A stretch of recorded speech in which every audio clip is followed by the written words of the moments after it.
Pipirma na. Paolo Avellino hindi kayang iwan si Kim Chiu.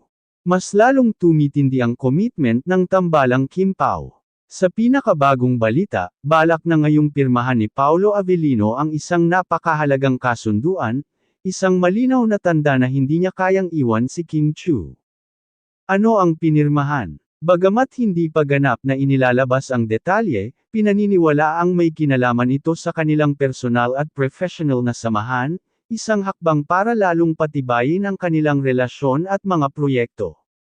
Mas mahigit, handa na si Paolo na gumawa ng pangmatagalang plano para kay Kim, sabi ng source.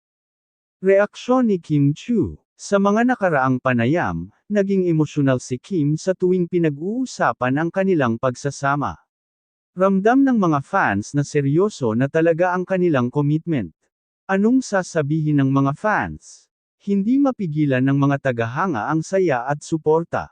Mas mahigit, care na, #KimPoForever. Walang iwanan, solid ang tambalan. Kilig to the max, excited na kami sa susunod. Abangan ang official confirmation at higit pang detalye dito lang sa Celebrity Hub. Kung saan laging may latest sa love life ng mga paborito nating celebrity.